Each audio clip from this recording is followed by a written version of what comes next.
Spokesman of the Coalition of United Political Parties, Akin Rotimi, who is also a member-elect from Imo State, has led 62 other lawmakers-elect to endorse Tajuddin Abbas as Speaker of the 10th House of Representatives. He believes Tajuddin Abbas, who is also the choice of the APC, is competent and capable of steering the affairs of the Green Chamber of the Parliament. That I, Ikenga Imo Ugochinyerika 1, shall be supporting Honourable Tajuddin Abbas for the position of Speaker of the 10th House of Representatives and Honourable Benjamin Okezie Carlo as Deputy Speaker. If they had not chosen Tajuddin Abbas, I would have chosen him and supported him. Same for Benjamin Carlo. We'll go on a short break. When we return, Member-elect Honourable Akin Rotimi Jr. will join us. Don't go anywhere. We'll be right back. You're still watching the Hello Chambers, and my guest today is a member-elect. His name is Honourable Akin Rotimi Jr. He is to represent Ekiti North 1 Federal Constituency in the 10th National Assembly. It's good to have you on the program. Thank you very much for having me. Congratulations on your election. Thank you. Thank you very much. So what are your expectations now that you're going to be part of the 10th National Assembly? What do you expect from the legislature? Well, I think that my expectations for the legislature essentially is in consonance with the expectations of Nigerians generally. More than ever before, you see that Nigerians want a new lease of life, a renewed hope in the leadership in this new dispensation. So we're expecting that all members, individually and collectively, understand the expectations from Nigerians to provide leadership, to provide accountability. First of all, in the business of lawmaking, which is very crucial, as well as the business of oversight of the executive functions as well. Yes, generally to make sure that they give good account of, based on the confidence that was reposed in every one of us by Nigerians. As you know, the elections were very, very interesting. More and more we saw that people were more involved and more interested in individuals much more than even parties. So they're holding people accountable to the fact that, look, we sent you there for a reason. And you'll see again against the backdrop of the fact that it's a very interesting 10th Assembly. We had very, very high rate of turnover between the 9th and the 10th Assembly. Now you have upwards of about 270 new members out of 360 seats available across the country. So that tells you that, there was a clean break. Everybody just thought that we want quite a number of new people. I've seen as well that from an under 40 caucus, right, that you have in the House, of course I'm not a member of that, I'm slightly over that, but you find that you have almost 50 people in that. So that tells you that there are also a lot of young people coming in, so there's a new lease of life. Aside of that, for the first time, which is quite unprecedented, you have eight parties, 8 political parties, that are in this 10th Assembly. So you have that, diversity of opinions. You have extremely intelligent people. I dare say that I've met quite a lot of accomplished people, even though there are a lot of newbies into the Assembly, but are nonetheless very, very accomplished. You have at least 4 current speakers of state houses of assembly. So you have the Kano State House of Assembly Speaker, Edo State House of Assembly Speaker. You had a former speaker from Kaduna State, if I'm correct, and then a couple of others like that. Extremely accomplished people. The former special advisor to the president. Extremely accomplished people across different walks of life that are all unified along the lines of giving accounts to Nigerians based on the expectations that they have of us at this time. So speaking of the high turnover of lawmakers, which you earlier mentioned, a lot of people are concerned about this because they feel this would affect or have a negative impact on the role of the legislature in deepening and strengthening the role of the legislature in a democracy. How do the new set of lawmakers hope, to manage this and, to catch up quick? How are the lawmakers prepared for the task ahead? Well, thank you. So to start with, yes, you did mention that there was a huge rate of turnover, and it could impact on institutional memory of the House. But like I mentioned, you have quite a number of people that also have some degree of legislative experience. You also have a lot of people that have had experience in government in different contexts as well. But yes, it is a big issue, to be honest. Yes, I was one of the beneficiaries of that huge turnover, but nonetheless, we need to acknowledge the fact that it's not healthy for our democracy, it's not healthy for our legislature to have that rate of turnover. Because, yeah, but nonetheless, I believe very strongly that with the institutions in place, with all that has been put in place to ensure that the new lawmakers, even as well as you know, the returning lawmakers, are able to hit the ground running. We had a very fantastic induction course where you had very accomplished and very knowledgeable faculty who took us through the business of lawmaking and what to expect.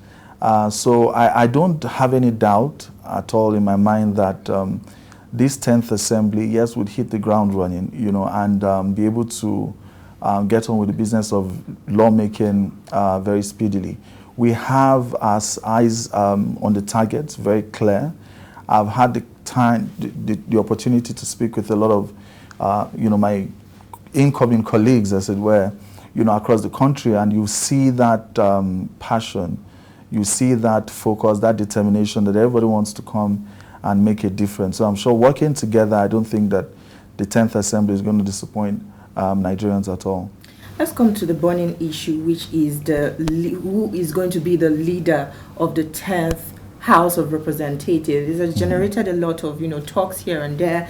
And why is it so difficult for the party to actually, you know, come to an agreement? Because the party has also suggested some names, but not all, you know, candidates are really happy with this outcome. And don't you think it's going to affect you and give an advantage to the opposition in the House of Representatives? Well, thank you very much, CJ. I've listened to you very carefully. I've heard a couple of words that sometimes could be a little worrisome. You know, when you talk about clash, when you talk about all those other kind of words. You know, we need to be careful as well. And I think the media has a role to play in moderating the conversations around the issue of the emergence of the House leadership. I don't think it's anything out of place, you know, for us to have all the kind of politics, all the kind of lobbying that's going on at this time. I don't think it's out of place for the ruling party, the NWC, to, you know, issue a statement that was well received, you know, by many members, to the effect that, you know, certain individuals have been recommended, you know, for the presiding officer's position. And I don't think it's out of place that you'd have a few members that won't be very happy with it. You know, again, you know that 24 hours is a very long time in politics. Right now, we're still about a little over 2 weeks away to inauguration and where the election of the speaker will take place. There's a lot going on. I believe strongly that the party has what it takes to contain whatever issues. I believe very strongly in the capacity of our chairman, our national chairman at the NWC, and by extension, our leaders across the board who are very interested in the fact that the 10th Assembly should be a rank-of-free one, a harmonious one, not a rubber stamp, you know, to the executive, but nonetheless one that will work closely with the executive to be able to deliver on the promises of Nigerians. So I don't think it's out of place. Yes, there are other contestants who thought and assumed that they will be the ones that probably would have been favored. But, you know, unfortunately, if things didn't go that way, there are also noble statesmen and women. And I believe that ongoing consultations to contain whatever, you know, media might call as clash or crisis and all of that will be done effectively. I want to believe very strongly that before June 13th, when the 10th Assembly will be inaugurated, it's very likely that we might even have a total consensus position. I want to believe that because a lot of work is going on. And you see, it's a testament to the kind of, you know, individuals that have been put forward by the party.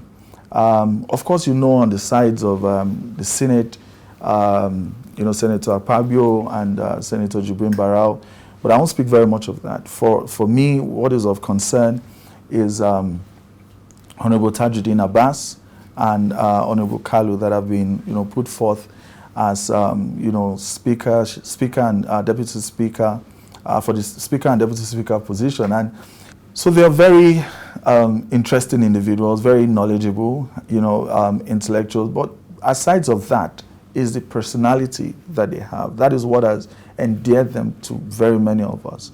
Okay, we'll keep our eye on that, but we still have a lot more to discuss. But we'll take a short breather now. Don't go anywhere. We'll be right back. The National Assembly is a busy place. As the bastion of democracy, it is a place where bills are presented, motions debated, laws made, and the yearnings of the people are laid bare. Come with us as we take you through the workings of the National Assembly. We take you through plenary, committee meetings, and probes, all to ensure smooth working of the democratic process.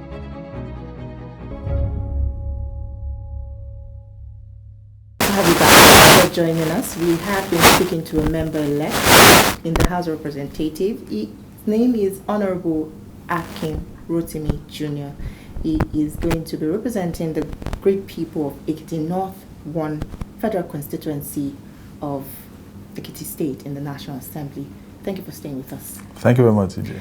So tell us, why is it so difficult to convince the aspirants to step down for the names suggested by the party? I know that the party, your party chairman has already said those candidates should not, take that to heart and begin to parade themselves as, the speaker or the Senate president or deputy. But why is it so difficult to convince these aspirants? Isn't the party supposed to be supreme, like they say?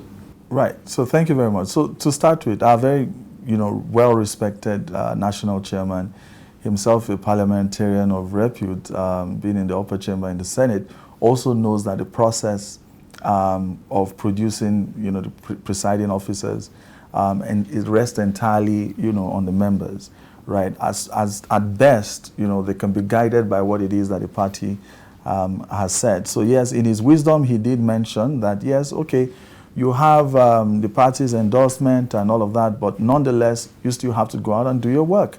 So I don't think there's anything out of place in that. I think it's very much in line with whatever is going on right now. And, when you talk about the other members being, the other aspirants, being convinced, like I said, it's still over 2 weeks away to inauguration. Previously, we had a G7, now we have a G6, because one person has stepped down and endorsed Honourable Tajuddin Abbas. I believe that a lot of work is going on. And just like the national chairman said and you mentioned, the aspirants themselves are not sitting on their ass. There's a lot of work going on. And other stakeholders are also involved in ensuring that we have a very, seamless process of the emergence of the presiding officers. But like I said again, if it does come to it, right, we're happy to go, to election on the floor. And, majority would have their way, while minority would have their say. I think it's just normal in any democratic or parliamentary process. So I don't think that it's there's any contradiction between what it is that our national chairman said and what Honourable Tajuddin Abbas and Kalu already know, and all that support him already know and already working towards. Looking at how the party already zoned the candidates yes. that are going to vie for the speakership seat, it seems the North Central is already, zoned out, and they already feel sidelined, by this arrangement. Why do you think this is? Do you think this is actually, healthy for the party? However way that you look at it, different segments of society can, feel sidelined at every point in time, right? It's the duty of our leaders, right, to ensure that critical balance. As it is, I'm not in that room where those decisions are made, regarding the zoning of certain offices. What we've seen so far is only what we can judge by. You don't know what else is coming down the line, right, where, critical decisions will be taken to ensure that we have a lot of equity. And, you must appreciate the fact that we are coming from an environment, a very, an election that was very divisive, if you would say. We've never been this fractured, and there's a lot of tension, and there's a lot of interest in people ensuring that there's a lot more equity, a lot more fairness across the board. And I think that our leaders, let us give them the benefit of the doubt, right? They have this at the back of their minds, or rather even at the front of their minds, right? Because it's priority that we ensure that there is a lot of equity. So yes, if the North Central is at this point in time feeling that, they're sidelined, you don't know what else is coming up, right? In the scheme of things, there are a lot of other very major, positions in the scheme of things where all of these things will be balanced out. So I think that it's early days for us to assume that the NWC and our leaders and stakeholders at that level, in arriving at that decision, don't have or don't take cognizance of the broader picture of building, starting out, the new administration on a sound footing of fairness, and equity, and all-encompassing of all regions. So I want to believe that all of that would be addressed down the line. So it's early to say that the North Central, feels sidelined. I mean, the national chairman is from the North Central, so I mentioned the North Central feels sidelined. The national chairman himself is from the North Central as well. So we all saw the face-off between the current speaker of the Ninth Assembly, and the deputy speaker on the floor of the parliament at plenary. Do you think this is healthy for the Nigerian legislature? Well, again, media has a crucial role in shaping conversations around these issues. It's not quite a face-off. I would say the engagement, on the floor. I don't think it's very, far from what you find on the floor. Both gentlemen, highly respected, Right Honourable Femi Gbajabiamila, as well as Right Honourable Idris Wase, extremely intelligent parliamentarians. It's normal every now and again for things to get heated up, and yes, there is some degree of emotions. Now, if this happened at a different time, a different epoch in the House, no one would necessarily give different shades of interpretations to it. But because it's happening now, there's a lot going on. There's an interested party as far as the House leadership in the 10th Assembly is concerned, and then everybody's giving different meaning. I don't think it's anything. But don't you think that would be sort of setting like a bad example for the incoming? No, I don't think it's so much of a precedent. I mean, you have a lot of intelligent people. Trust me, the 10th Assembly is going to be very interesting. I would say interesting. I wouldn't say, let me say interesting, because I know a lot of people that are also from my engagement so far, they have an opinion, they have strong opinions on issues, and they want to have their say. So, and that's why it's very important as well that whoever gets to that seat as presiding officer is someone, first of all, very knowledgeable about the rules and has the charisma to be able to carry everybody along, and has the temperament, to be able to carry, everybody along. Like I mentioned, 8 parties represented in this. We don't even have a single majority. That's the APC, the ruling party. We don't have a single majority in the House. That's why you find the minorities calling themselves the greater majority, because if they put their numbers together, they're even more than us. So you would find a lot of such situations. I would want to believe, but it's not anything unhealthy. It's all part of the democratic process. People want to express themselves and should be given the opportunity to. And in avenues where they think they've not been given the opportunity, you see, but what you find is that you don't find a breakdown. Both gentlemen spoke very politely to each other. They enjoy a great relationship within the House and outside of the House. They are going to both leave a great legacy behind. As a member-elect that's going to be part of the 10th National Assembly, what are going to be your priority areas, and how do you hope to represent your people to ensure that they feel the impact of good governance? Thank you very much. So I understand very well, I've said very often, it's on my website and in so many places, about the role, of, my understanding of the role of a representative, of an effective representative. So from R is, robust representation, you have O, you have oversight, you have L, legislative activism, and then a creation of, the Nigerian, context, which is empowerment as well. So for me, it's ensuring that I don't fail on any of those fronts, So I understand as well that in terms of representation, I'm supposed to, as much as possible, galvanize all stakeholders across the board.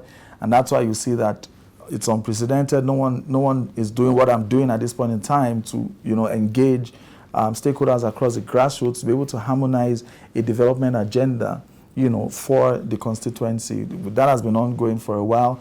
And in terms of my legislative agenda, I've been consulting across the board. I have, a set of priorities that I have essentially around, issues of health, education, social protection, foreign policy, and a couple of other things, right? And I am going to be very involved, by God's grace, when the new speaker emerges, right, in working with him to craft a legislative agenda for the 10th Assembly, from which everybody then finds their own locus. So that essentially is where I am right now. I don't have any doubt about the fact that I will be building on the legacy of those that have come before me.